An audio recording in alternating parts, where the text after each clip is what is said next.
This is the Paranormal Report. Welcome to the Paranormal Report. I'm Jim Harold. I'm Dar Harold. We're back. We've been back. Yeah. Last time you saw us, we're in a fancy studio in Los Angeles, and now we're in the spooky studio. Decidedly not fancy.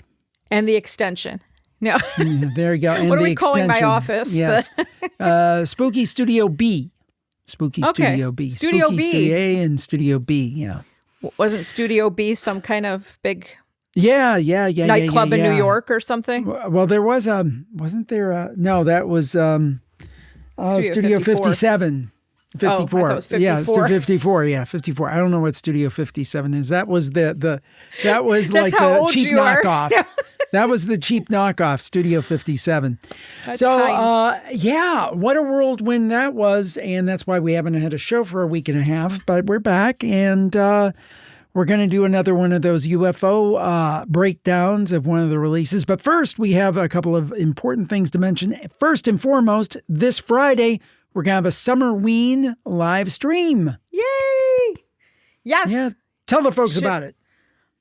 What am I saying? No. All right, Friday the 24th at 7 p.m. The link will be posted, 7 p.m. Eastern. Don't know how long it'll go. That's entirely up to you guys. Trivia, like we usually do, we're going to have a number of drink and mocktail recipes and a few food recipes, possibly a craft. Cassandra and I were working on something. I don't know if that'll turn out. I think we were supposed to try it tonight or tomorrow. Probably tonight, because anyway, so we might have that. Just people, hopefully you guys coming on and talking with us. And what else, Jim? I don't know. Fun and frivolity. General giveaways. Fun and frivolity. Yes. Giveaways. We will have some giveaways. Yeah. It's kind of like what we always do. We did a Summerween last year. It's kind of a mini version of what we do for Halloween. No costume. Correct. Last year, though, we celebrated a lot of your 20th anniversary of the Paranormal Podcast. Yes, a lot of clips. So we won't have as many clips. It'll be more live interaction, which, I'll be honest with you, I think people like that better anyway. So that's what we're going to be doing. So again, this Friday, and the way you get to it is jimharold.com/summerween26. That is jimharold.com/summerween26. And there'll be a Zoom link. You can join us. It's very low pressure. It's a lot of fun. And if you've attended any of our other live streams, you kind of know how it goes. Yeah. And then this will also be live streamed on YouTube. So. Oh, awesome. There you go. I didn't know about that part. Well, that's good. Yeah. Well, that'll be fun. It's casual. Just come, have a good time. Come as you are. Come as you are. If you want to be in costume, we probably will not. We have discussed costumes for October for the big. Oh yeah, big definitely October. We've got it. Briefly discussed them. No consensus yet, but we'll get there. It should. I just want to be. I want to be fun. uber prepared, because a lot of times things are coming down to the last minute. Absolutely. That's kind of the way it goes. We have another huge event. Why? Like you're wearing something to kind of represent. My Cleveland jersey, because Northeastern Ohio. We have this huge event in Northeastern Ohio every year. We've gone one or two times as attendee, but never a participant. But that's going to change. It is Saturday, August 1st, 2026. It's at the Ross Expo Center in Wellington, Ohio. It's called the Cleveland Garage Sale and Hearst Cruisin', I believe it is. The Cleveland Honda Garage Sale and Cruise, or Hearst Cruisin'. I always get that screwed up. It is a massive event. I think they have something like over 140 vendors. Wow. Just to tell you, this has gone on for over 10 years, and it's just grown incredibly over the years. You know, they started very small. Most recently, the last couple of years, they've been a baseball stadium, and minor league baseball stadium, and they couldn't contain it. It was too big. It was a nightmare. The traffic on the main road. 3-mile backup on I-90.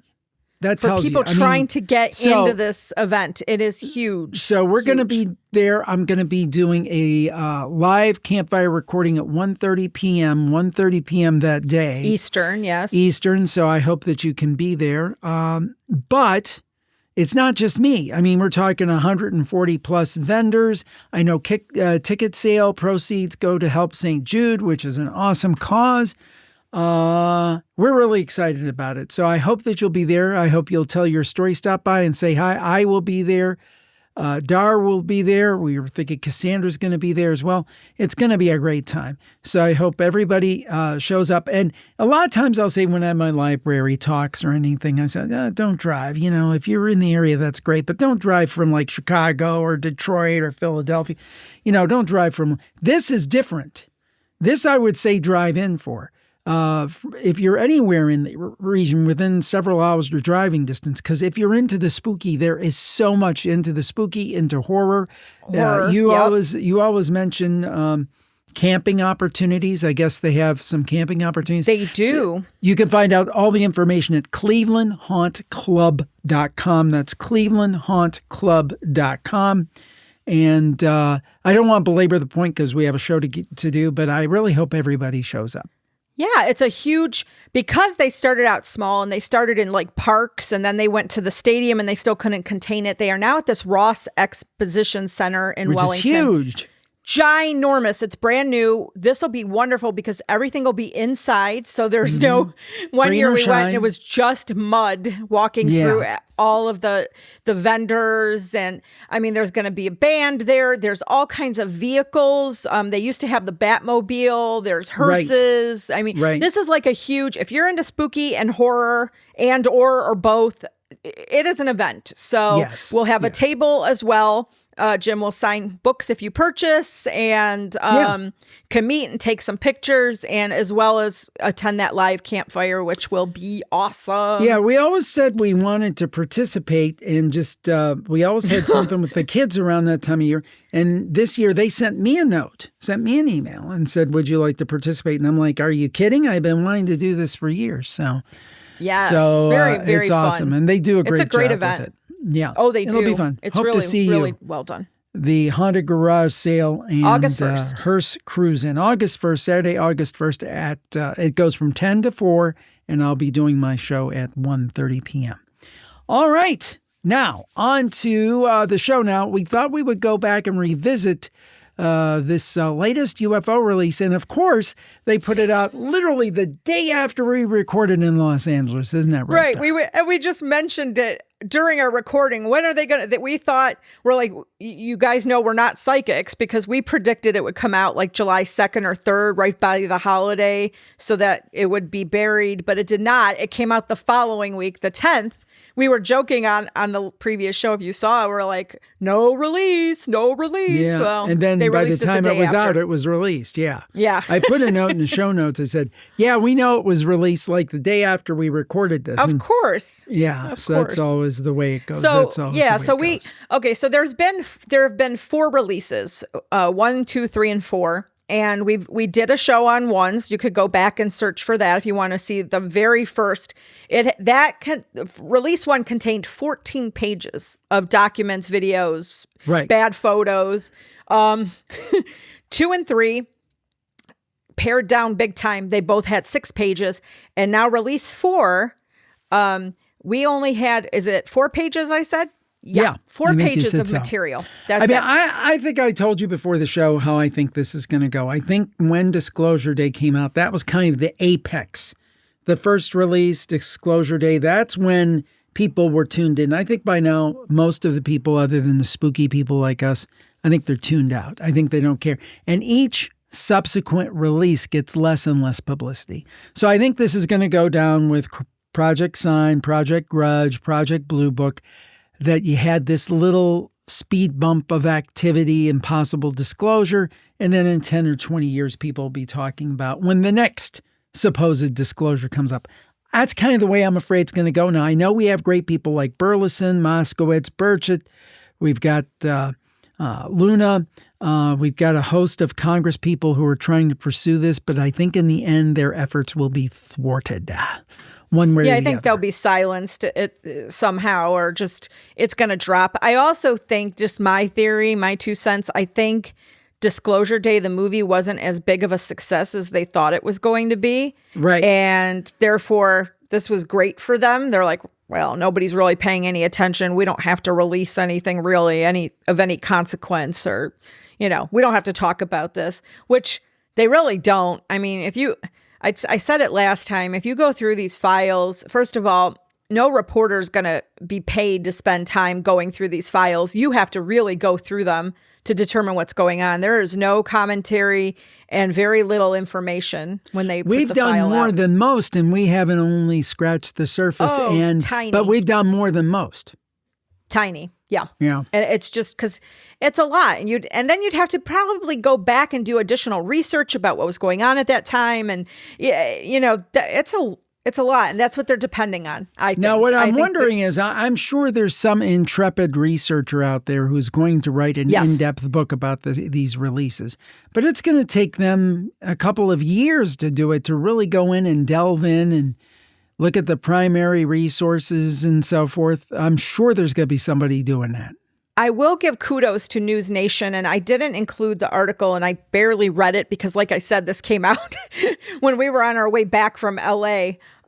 They did a little story and put a little synopsis of some of the more, featured release documents in there. So kudos to them that somebody spent time just kind of putting a little bit of information out there. I should have kind of looked to see what they put compared to us, but many times we try not to look at other things so that our stuff is pretty authentic and original and we're not pilfering from anyone. So, so I did not do that, but kudos to News Nation for trying to kind of decipher some of these files.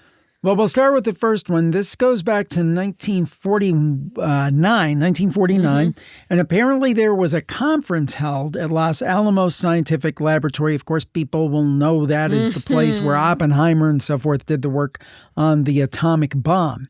And also apparently, the missing scientist now, Jim. That's true. And anyhow, basically, there had been reports around that time for several months of green fireballs that had been reported in the vicinity of the laboratory. So they did some work, and you can see a list here of some of the people who were involved. You had somebody from the FBI, the University of New Mexico, the Fourth Army, the University of California, including Dr. Edward Teller, who worked on the original atomic bomb and was later known as the father of the hydrogen bomb. So we're not talking lightweights. And they went on to have this discussion about this, and they talked about it. It was very interesting, some of the things that they had to say. And one thing that they said that was very interesting was they would think that with this kind of size object, that there would almost definitely, I'm going to go to the page now where it says it, there would definitely be some sound. Dr. La Paz, who was one person who was in the meeting, I would like to ask a question. Isn't it true in the case of the so-called light movement that you have very intense luminous effects off of them without noise? And Commander Mandelkorn said, from what Dr. Teller said, apparently a solid object converging with the atmosphere horizontally about 8 to 10 miles altitude, it's incredible that it wouldn't be accompanied by some sort of sonic phenomena. So, I mean, they were puzzled by this. And again, this is not, a bunch of, Fred and his buddies. These are heavy duty people at one of the most kind of guarded facilities in the United States. And again, a place that was very critical to the development of the atomic bomb. And by the way, folks, I have my window open to keep it cool in here, so you might hear a sound here and there if you heard that. But yeah, I think this is amazing. This tells me that this was being looked at the very, very highest levels, at the very, very best scientists the United States had, and still they were kind of puzzled by it. It was, I think there's this thing now. Are. They try to make this, it's just a bunch of goofballs. It's like, no, these were the top scientists working on top secret. And I'll bring that back up 1 minute here. Let me find my button. Okay. That's a pet peeve when people say button. Anyway, you'll see this. Secret transmittal United States Atomic Energy Commission, March 22nd, 1949. This is serious stuff. Serious stuff.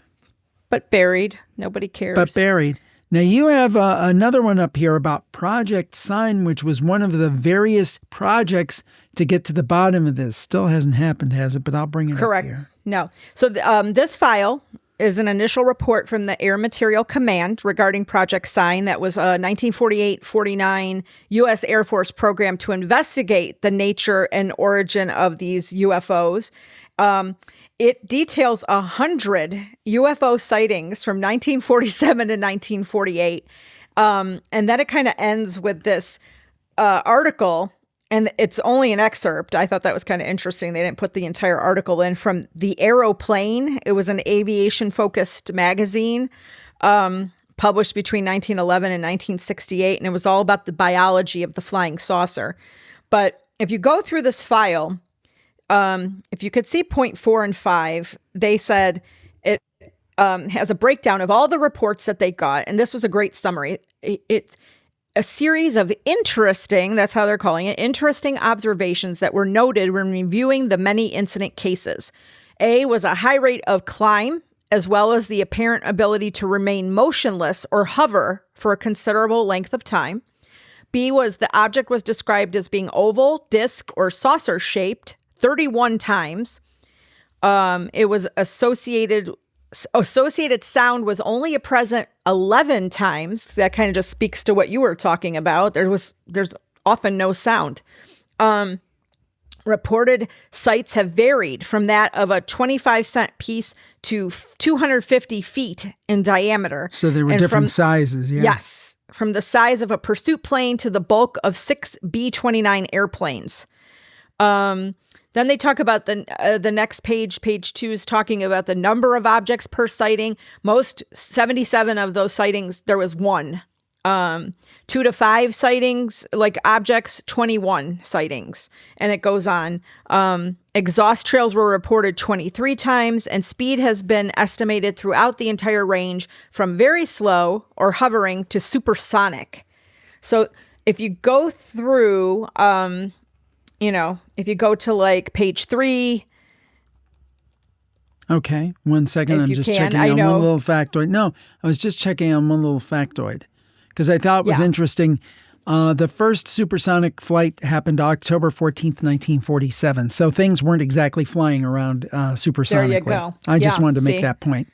Go ahead. So you go through these next like few pages, 3, 4, 5. You can see where the incidents took place. So you've got anywhere from like California, like the airfield, you've got Portland, Oregon, you've got Dayton, Ohio, Xenia, you've got Toronto, Canada, and it's just pages of where this is, where they've seen these things. Kentucky, as you keep going through the different pages. Wilmington, Ohio had a number of reports on January 7th of 1948. And what hour, different, close to the same hour, is very weird. So you go through all of these, and this is what this document's talking about. All of these people. Right, and very kind of credible people. Major United States Air Force, Captain United States Air Force, patrolman. You're on page 9. There's a lieutenant governor. There's a private pilot.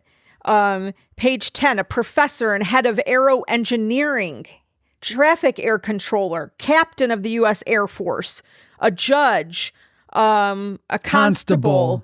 Yeah, you keep going through these pages. You see all of these people. I mean, these are not like, these are government employees. It's just a storekeeper. So it's from everyone, from like people in the Air Force, county or in the commissioner. reserves. Yes. A trout farm operator. I mean, so these are everybody that was seeing these things back in the 40s. But and to me, is there anything else on this you want to show? I think you said. No, I mean, you could just, if you go through it, just kind of the whole report just then goes through each sighting and what it looked like. Was it a disc? And if you go through them, you'll see that's a good page. I want to go on to that one. You'll see that there are likenesses and similarities among all of the sightings. It's kind of like what you say, Jim, too much of a coincidence to be a coincidence. Right. Now here on this one, these are actually ones they debunked, but they didn't debunk them all. You see, if I'm understanding correctly, you tell me, okay, there were 100, it looks like there were 100 incidents. Yes. And they note 2 here. Let me get this to go. 2 here that were debunked. So, I mean, they weren't 18, but we got to read. We have to read what they say about these incidences that they said were no good. So, number 18, it has now been definitively determined that both the photograph and story were a hoax perpetrated for publicity and money. But incident 84 is the one I really like. The person making the report on this incident was determined to be an excitable person, very talkative and possessing an exaggerated imagination and inclined to impress people with his continuous chatter. I think he meant chatter. Chatter. That sounds like me. No, I thought it was me. I'm the excitable one. My point is this: is that that was 2 out of 100. So that means 98. So what about the other 98? Debunk? Yeah. Right. Yeah. Let me bring that back up. They even include if you go into it, the next page has like a map. Like they'll show where the different numbers of directions. It's evenly spread out. 34 to the south, 22 to the east. There were a couple photos that were not debunked, which I thought were kind of interesting following that page. So yeah, there you go. So there's what you have. Yeah. Yeah. And then it goes to the article. If you want to go to the next page, it's that publication. I tried reading through some of it. It's very heavy technical information, heavy math. I was trying to find like a synopsis or a summary of what they came up with, but good luck. And they of course cut out the last few pages of that, so you don't get to read the summary, which I thought was kind of interesting. Yeah. So yeah, full disclosure, right? Full disclosure. There you go. Project Sign. Now, let's go to this next video. And again, it really does seem like things ramped up post-World War II. And that would very much go with the theories that it was somehow connected to the advent of atomic / nuclear weapons. All right. So this next video is very reminiscent of one we saw before, if it's the one I'm thinking of. Let's take a look. It's that 6-sided star again. Remember that one that was dancing around before? This says the U.S. Indo-Pacific Command submitted a report of an unidentified anomalous phenomenon to the All-Domain Anomaly Resolution Office, consisting of 18 seconds of video footage from an infrared sensor aboard a U.S. military platform in 2025. The sensor pans to track an area of contrast resembling a 6-pointed star, keeping it generally centered within the center of the screen. So you tell me, I don't know what that is. That's just freaky. Now, Christmas the one before, tree topper, I don't know. Yeah, it looked it looked very much like that. It danced around more, which was even more freaky. But what in the world is that? It's one thing when you get these kind of amorphous blobs, but something like that. Here's my question, my eternal question. Do they really know what it is and they don't want to tell us? Or do they really not know what it is, right? Yeah. What say you? What do you think? Do you think they really know? I think they got a pretty good idea. I don't know that they know every single object. I don't believe that. No, but I think they know I think they know the origins, and some of them probably are enemy combatants or enemies of the United States. Well, yes. Some of them are our stuff, but then there's those other ones. And some of them are hoaxes, and some of them are good-natured people just mistaken. But then there's that other category, and I think that's the one they're really hiding. That's the one they really don't want us to know about. Here's my other question. I just thought of this, though. Okay, so if they do know what some of these are and that they're adversaries or other countries, why would they consider them still unidentifiable? Also, you got to think they don't want to let some of this out because they may know things, but they don't want the enemy to know how they know what they are. You see what I'm saying? We know what we know. There are no knowns. Here we go again. There are known unknowns. But there are unknown unknowns. Everyone's going to get so sick of us doing this every week. Which is to say, there are unknown. There are things that we do not know that we do not know.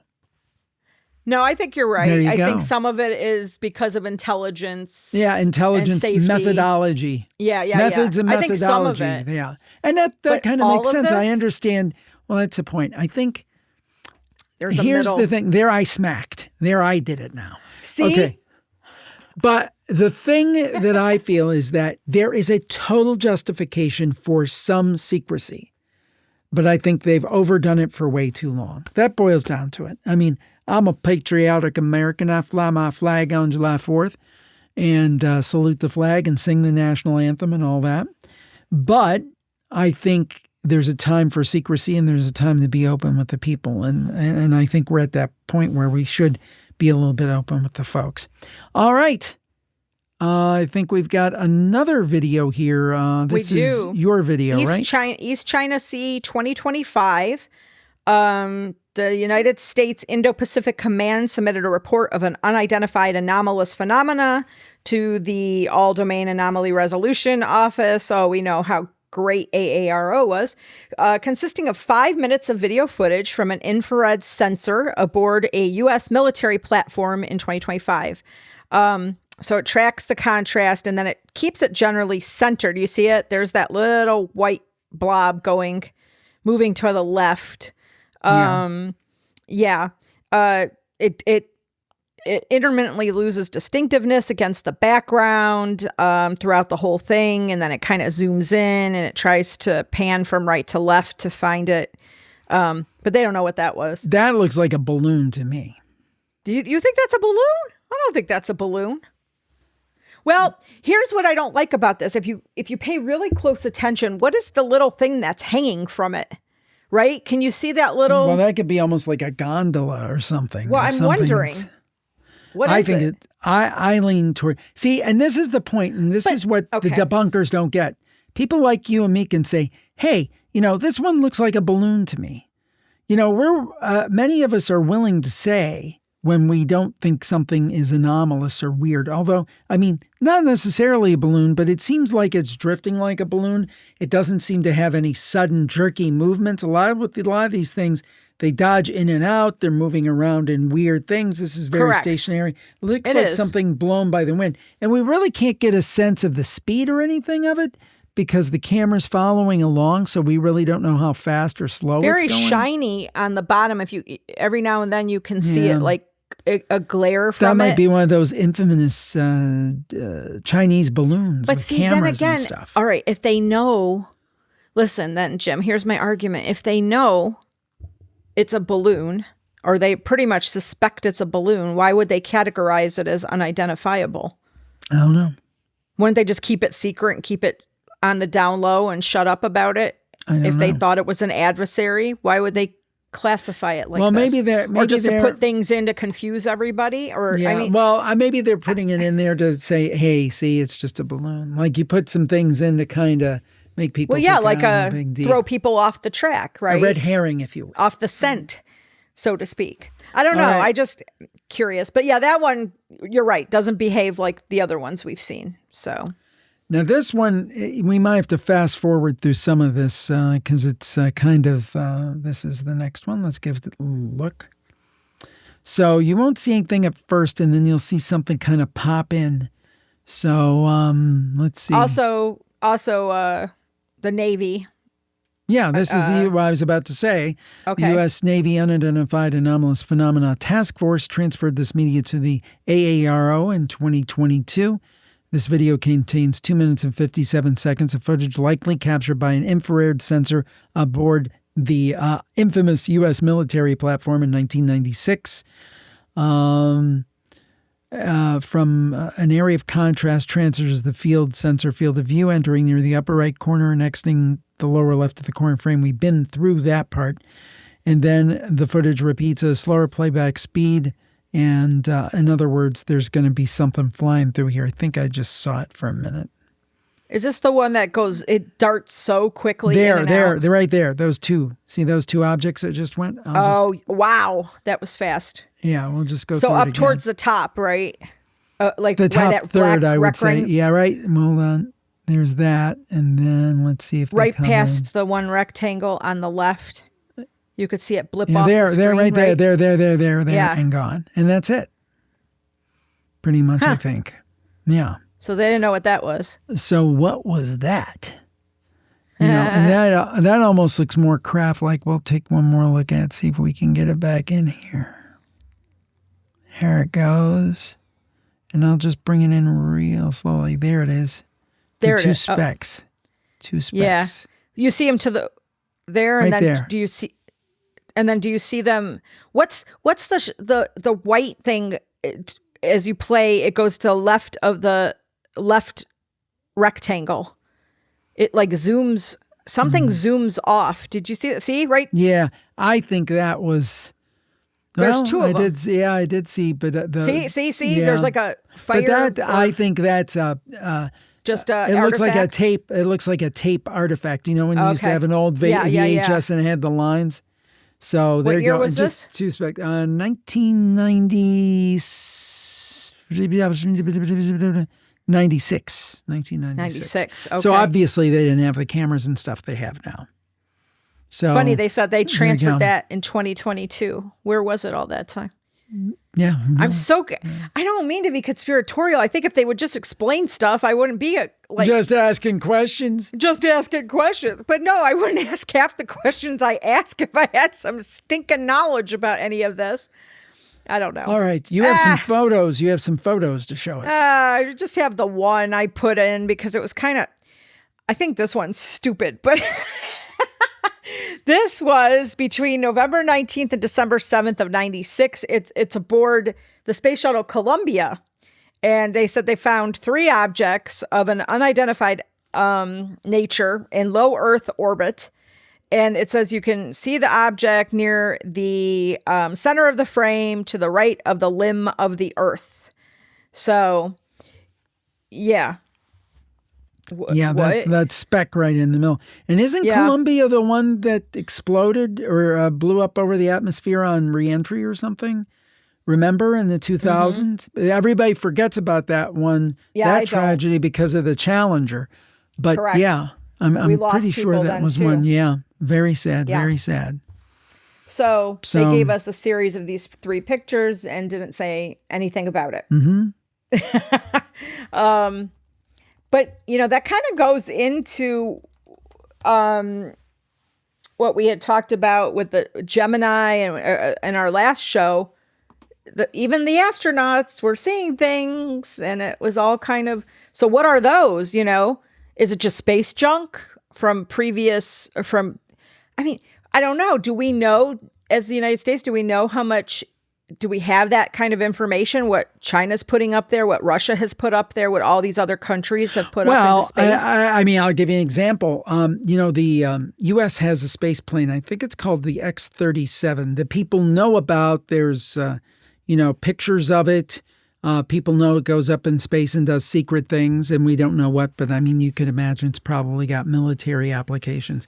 The Chinese have a similar space plane, apparently. We talked about that. But there's no real, official image of it. I think they speculate it's along the same order. But, they're definitely, particularly China. Russia, let's remember, Russia is fighting a war in Ukraine.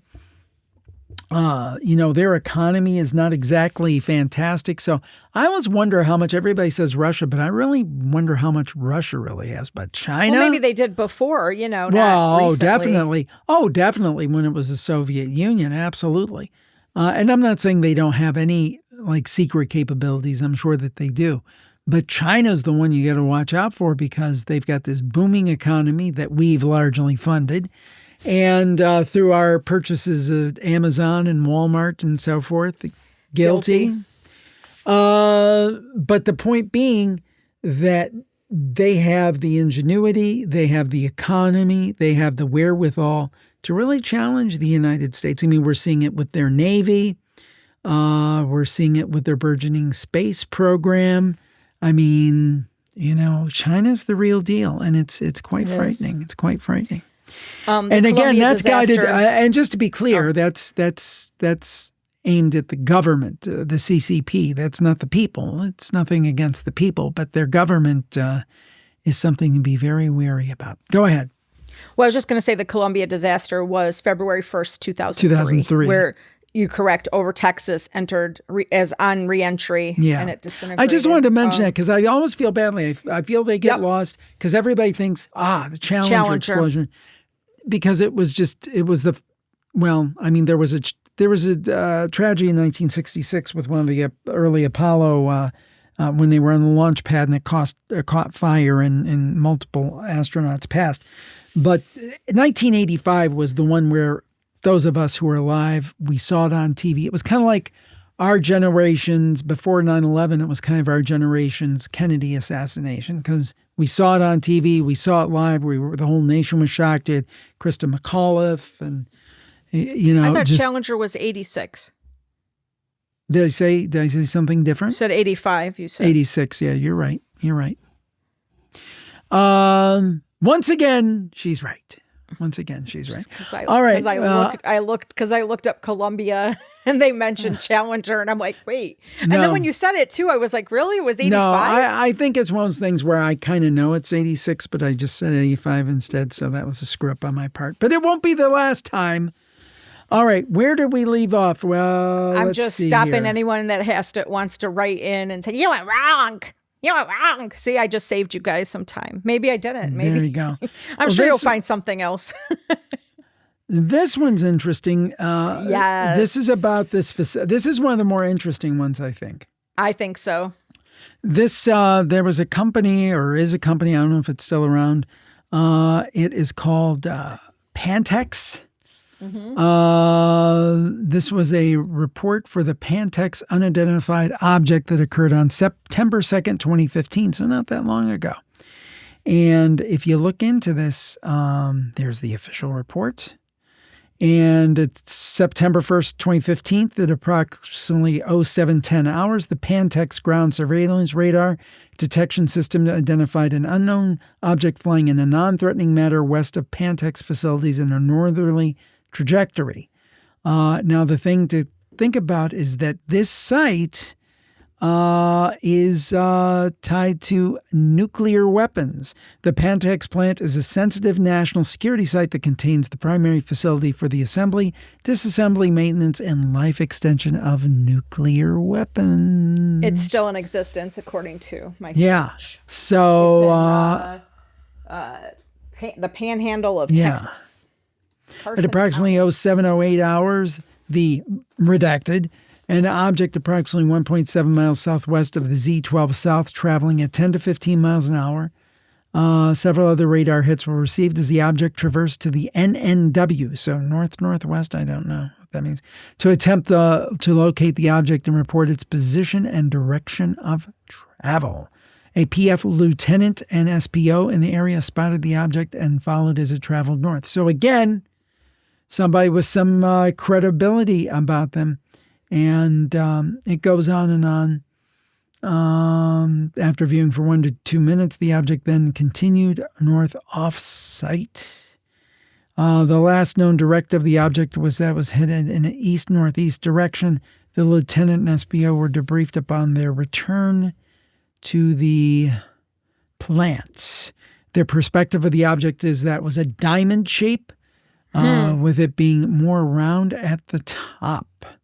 All evidence of the incidents were turned over to FBI agent redacted. And they said that the object, through binoculars, described as being approximately 4 foot tall and 2 feet wide at the bottom, so not the size of your typical drone, and still a little early for a lot of the commercial drones that are out there, I would think.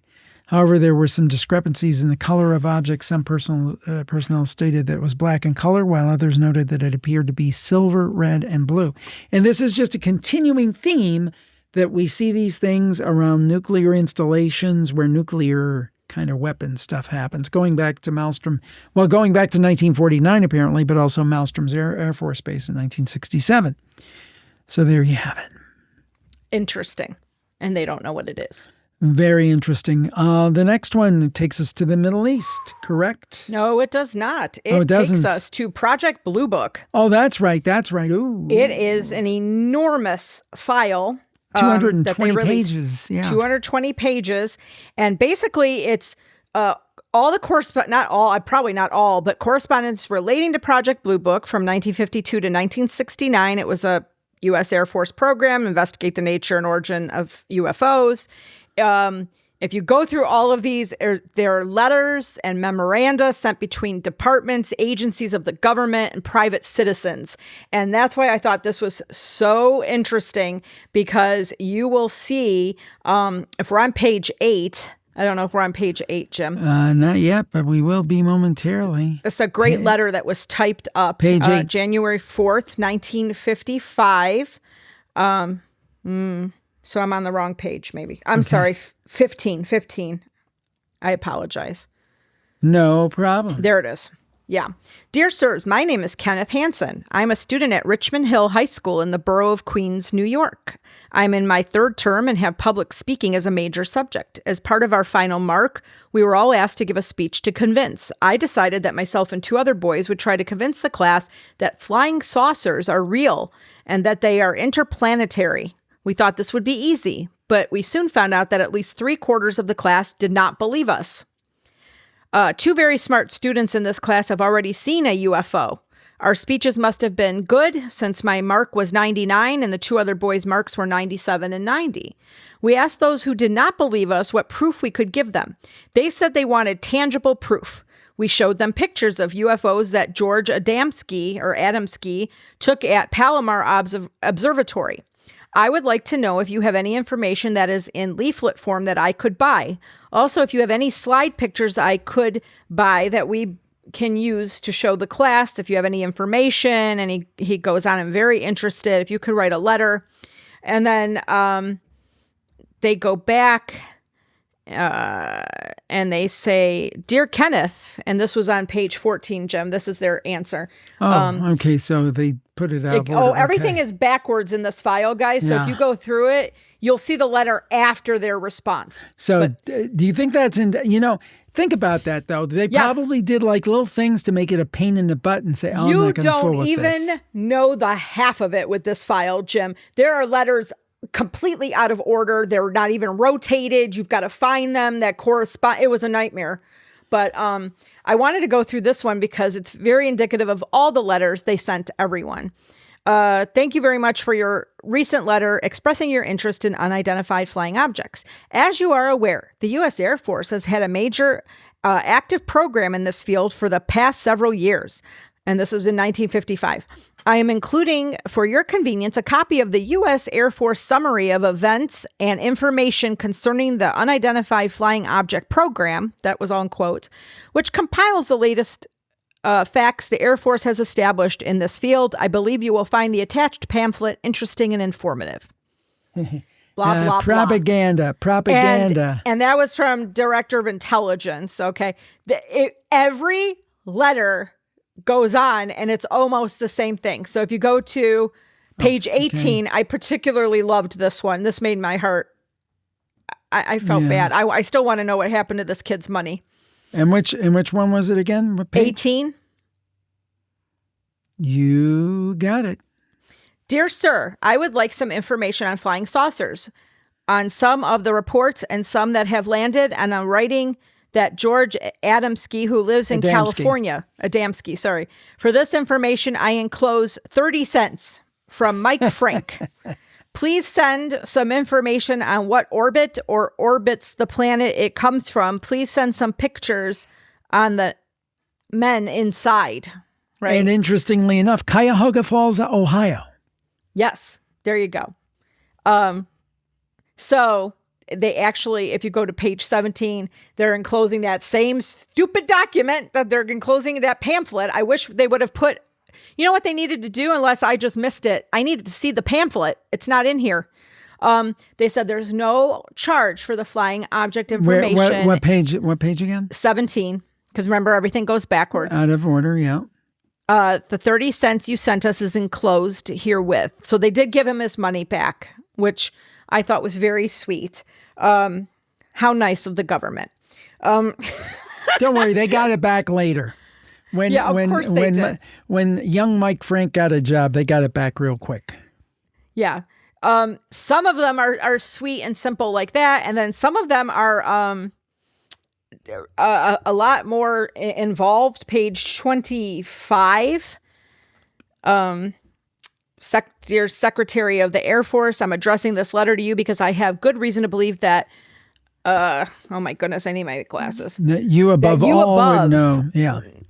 Such things. In the past 5 years, I have become extremely interested in flying saucers and anything to do with them. I'm in my last year of high school and have been wondering about what kind of course in college that might prepare me for a future hope of investigating these objects. Although your department has said that there's no such thing as a UFO, and since there's no such thing as a UFO, there is no need to investigate them, I would like your honest opinion of what I should do about my fascination for these saucers and my hope of being fit to examine anything to do with them.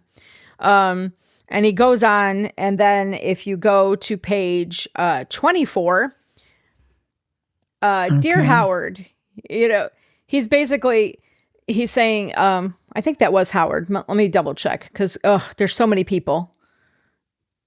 Was that Howard? I believe it was Howard. I was too busy sneezing. Howard Sokol. No, yes. I was too busy sneezing. He's I forgot to read the PS because this is on page 25 going to 27. I'm sorry, Jim. Yeah, the honest advice. Yeah. If I'm not too bold in telling you a little honest advice, I wish that your department would go back to the policy of slowly letting the public know about these saucers instead of hiding the evidence. If war was ever to break out, and it could at any moment or time, and if Russia would let out that they control the saucers, you would most certainly have to tell the American people the truth to prevent total havoc. But on the other hand, if you would slowly let information leak out about these saucers and thus prepare the people for the final truth, I know that nothing bad could come of it. In this age, the American people could stand anything, even the fact that we are being visited by ... a high schooler in 1955. Well, yeah, okay? That kind of shows you the level of high schoolers in 1955 as opposed to the level of college graduates in 2026. But on page but go to 24 real quick so you could see what they wrote. I'm in 24. They wrote the same thing. Dear Howard, addressed to the Secretary of Air Force has been referred to this office for reply, which is Director of Intelligence. As you are undoubtedly aware, the Air Force has had a major active program in the field of blah, blah, blah, blah, blah. Same thing it always says. Then it says, far from withholding information from the public on this particular program, was rather our policy to distribute to the press and radio and other news media periodic revisions of progress made. For your convenience, I'm attaching the copy of the stupid pamphlet. So anyway, yeah. So there are Shut up, kid. Yep, pages and pages. There's one from, I think it was like an engineer. Of course, it's upside down and backwards. What page? Page 34. He was really giving it to them, which I thought was good. Yeah, I see it here. He says, well, yeah,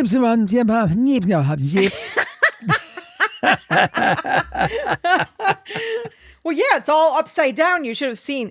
He goes on. This guy is going on and on. He addresses to the Chief Office of Naval Research, attention, Lieutenant Commander Frank Thomas, and he's going on about why they're wrong and how it's not birds and it's not aircraft and it's not balloons. And he's giving his. Now I've got a theory, but you finish. Yeah, no, go ahead. What's the theory? Did somebody, when they were scanning the send to release, did they put it upside down to say, pay attention to this one? Oh, I thought it was just laziness as usual. But Probably. This guy is Donald Kehoe, Major of the U.S. Marine Corps. Oh, yeah. Retired. Kehoe. Yeah. He's pretty well known in this whole field. He was going on and saying, why aren't you releasing information? I mean, it's like a really great document. And of course, their response is, many Look of the questions pamphlet contained in your letter concern sighting reports by naval personnel. This office does not receive such reports and is in no position to comment on matters related thereto. All reports of identified objects originating within the armed forces are sent directly to the what group? cognizant group, they didn't even say it, at Wright-Patterson Air Force Base in Ohio. Bing, bing. Since the Air Force is responsible agency in this investigation, you're advised to refer to the Air Force for all inquiries concerning such reports.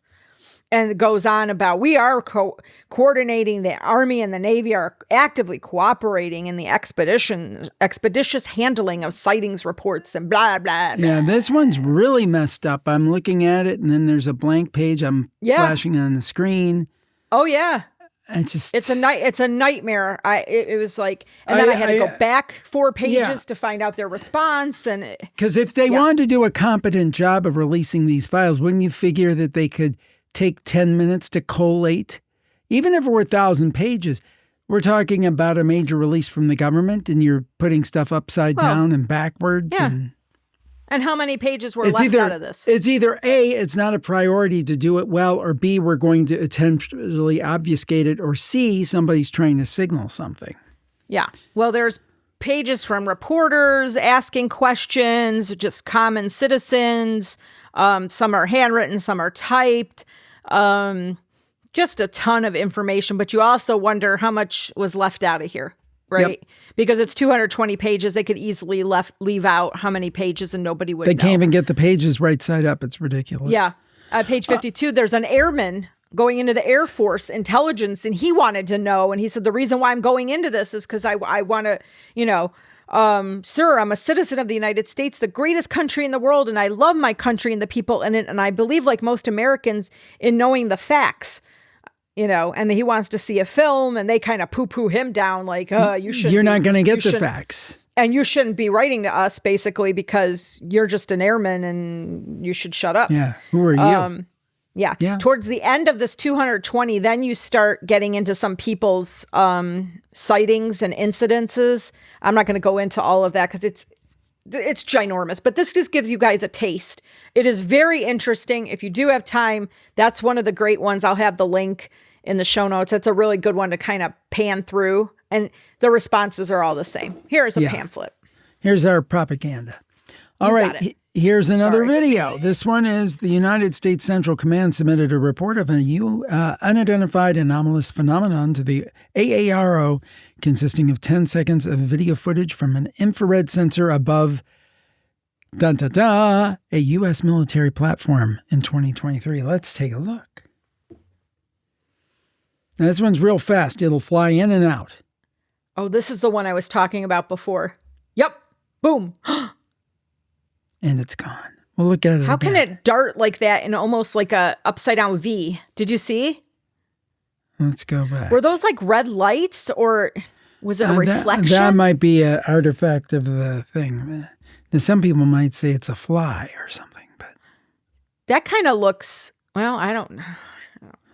By the way, folks, know what can move like I'm replaying it. It's not like that in the video. I'm just replaying it.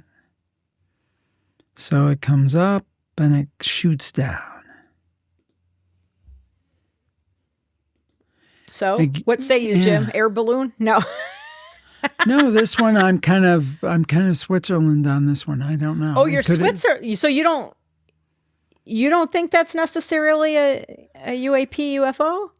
Well, I think it is by definition, but I don't know that it's little green men. But it is weird. It is very weird. Okay, see, I think the movement of that one is just how does it move like that? I also think, and Who's I'm got guilty of technology this too, to move like that? We think that these things have to be like a certain shape, like they have to be perfect oval or perfect disc shape, but they could just be blobs. I mean, who knows how, if there are other beings out there, how their craft or things, they're not maybe aerodynamic by our standards. I think we kind of say, oh, it's got to be an egg shape or a square shape, or it's got to be a circle shape or whatever it might be. A deep cut. I'm trying to remember back in the movie Age of Disclosure with Elizondo and them, didn't they interview someone talking about how it could go into different planes and then maybe not even necessarily be seen? Yeah. Like it could go in and out of what we can see. Right. Yes. I don't know. Yes, this last one to me, I think it's something interstellar. It's something out there. Okay, well, let's take a look at it. No, this one. I don't know this one. I don't remember this one. Well, this one is Northern Command. U.S. Northern Command submitted a report of a UAP to AARO again, and it's, wow, infrared sensor aboard a U.S. military platform in 2020. So you have small areas of contrast enter, leave the sensor field of view as the sensor pans across the background, and auto-tracking reticle surrounds an area of contrast, and the sensor pans to keep it generally within the center of the frame. Several other areas of contrast periodically enter and exit the frame. See it? Yeah, I see it. Yeah, it's like tiny. A little speck. Last station, calling street out there again. I didn't know that had sound because I wasn't. When I watched it, I didn't have my headphones on. That's funny. Yeah. So it's something there. Yep. Above the water. What it is, isn't exactly clear. And they're not going to tell us. Now, this next one, I want to ask you, I'm actually asking Dara on the air because I'm not sure of the answer to this, so we'll find out live. Why did you decide to include this one? Because basically the gist is that there were these briefings, post-mission medical briefings of Apollo 17. This would have been, 1972, I believe it is, yes. And we'll just play a couple of the clips just so you can hear it. But they talk about this phenomena where astronauts were seeing light flashes, but it sounds like there's a perfectly good biological explanation for it. We'll just play a little clip. It won't be pertaining specifically to this, but just so you can feel and you can go do some exploration on your own. So about 6 or 7 feet per second off to hit 30. We met all the gates as prescribed, and suited up and got prepared for our integrity check. And as soon as the land tunnel vent was complete and we were satisfied with the integrity of the hatch, we went into the suit integrity checks. It did not puncture the ampule itself. So that excitement goes on for a long time.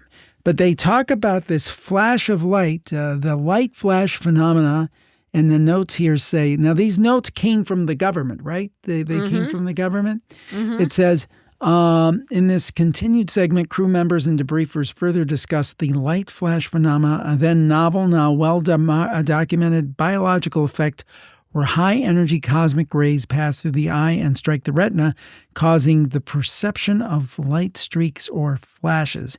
2 of the 3 crew members reported observing these flashes at various points during the mission, including in lunar orbit and while on the lunar surface. So they were seeing light flashes. And if they said 2 of the 3, well, no, I don't know who was on that particular flight. I don't know which astronauts were on that particular flight. Let me see. Yeah, because I wonder if it was like Apollo 11 where one of them stayed back.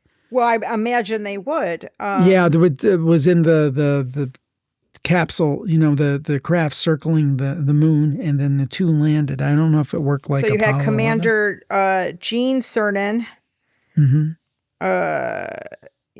Ronald Evans, and Harrison Schmitt. And I think Cernan was the one. Remember that report? Commander. Remember that report from the Japanese journalist or something a while back? We talked about a few weeks ago. He claimed that Gene Cernan, I believe that was the one, told him that they were told not to come back to the moon. Do you remember that one? Yes. So that's probably this mission. So are you speculating? Landed. They're the ones that did the lunar surface and they did the mission and whatever. So the other guy was while on the lunar surface. So it was probably them. So are you speculating that this light flash phenomena is a whitewash? It is a light wash, so to speak, and that the aliens were really communicating with them? Possibly. I mean, what could be, Rabbit? Well, were they expecting it? And why was this in a medical debriefing? So what was this? So they didn't know what it was. Granted, at the time, they didn't know what a light flash phenomena was, but cosmic rays pass through the eye. Cosmic rays of what? From what? What are they expecting? What is emitting rays out there where you're on the moon? Mm-hmm. Is it the sun? I mean, I don't know enough about astronomy. I mean, I took a course, but I don't know enough about, outer space to determine what would be causing cosmic rays. And in my opinion, they put this in there for something. Why? Why wasn't this talked about? To explain it away. To explain away any kind of possible sightings. Just saying it's biological. It's biological. This next one's really interesting. And there's something in here. I don't know if you caught it. I want to see if you caught it. Oh, maybe I didn't. Because there's something about this next one. So tell us about it. This is the last one. Yes, this is the last one, everybody, that we're going to put in.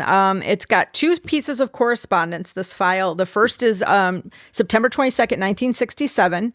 It is discussing a description of an incident provided by an 11-year-old child that heard weird noises and saw a flash of light. And then the second one is dated September 30th, 1974 and October 10th of 74. And it's an exchange of letters between the FBI and Mr. Larry Bryant regarding, quote, an alleged April 8th, 1954 sighting of an occupied UFO. The FBI's response to Mr. Bryant's inquiry indicated that it maintained no record of such an event and that circa 74, the Bureau does not collect information regarding UFO sightings. No. So the first page is, you're seeing it's, you're on That's Dr. Larry. Yeah, I'm on. Yeah, well, the first page is just discussing what the boy said. You're on, wait a minute, where are you now? Are you on 4? page 1. I went to page 1. Oh, okay. So page 1 is nothing, just the FBI, right? Oh, page 2. Okay. I'm on page 2 now. Yeah, this is a memorandum. It's, I like how they said UFO sighting and then crossed it off and said miscellaneous. Huh. And Tom Mitchell telephonically, I like that word, you and I like that word, advised the writer at 9 p.m. September 16th as 1967. He's 11 years of age. At approximately 8:30, he heard a weird noise, looked out the window of his residence, saw a flash of light going north in the sky. He could furnish no additional information, but claimed this to be a UFO. And it was furnished to Sergeant Eugene Ripka, Army Air Force in Illinois. And then you go down and it really doesn't say much. That was an envelope is my guess. And then you have the, Dear Sir, through inquiry of the Department of the Air Force, I've obtained a copy of a U.S. Army report of an alleged April 8th, 1954 sighting of an occupied UFO, which was pursued by U.S. Coast Guard personnel, landed briefly on the ground, discharging the occupant who strolled about and returned to the object, and which was seen by at least 3 civilian observers before it departed. So here's a guy telling everybody, look, this thing landed and somebody got out and they walked around and 3 other people saw it. So that I might complete my research into this case, will you please send me a copy of any documentation of all FBI follow-up actions that may have been taken on the matter? Also, does your office possess any other UFO sighting case files covering the period January 1, 1954 through December 31st, 1954? And if so, will you please send me a copy of your records of same? Finally, will you please tell me the current mailing address and or telephone number of the principal observer, Chicago resident Mrs. Leila Stoker, in the aforementioned sighting of April 8th. And they write back basically saying, no, we don't, I'm sorry, to advise you, FBI has no information regarding the UFO sighting you describe in your letter. And in fact, the FBI does not collect information regarding UFO sightings in general. As you're probably aware, the FBI is the investigative arm of the United States Department of Justice. Pat, you stupid man. And is authorized to investigate only those matters specifically delegated to it by Congress. UFO sightings are not such matters. In addition, our files contain no information regarding the current residence or telephone number of Mrs. Stoker. Yours truly, Richard Held, Special Agent in Charge. Well, the funny thing about that is that this file was in the files, right?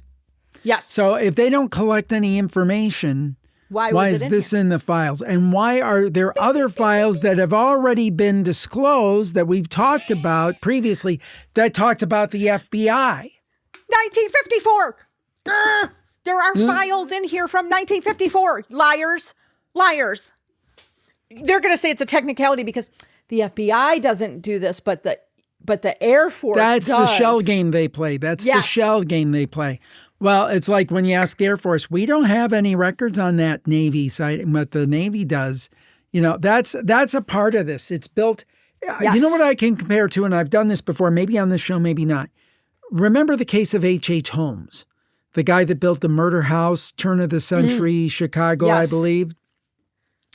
Young women and people would come and visit the World's Fair, and he would say, hey, you got free lodging here. They would go, he would murder them, he would sell their skeletons. But when he had the place built, it's got like chutes and stuff. The death house had chutes and different ways to kill people and different things. I think he would gas people sometimes.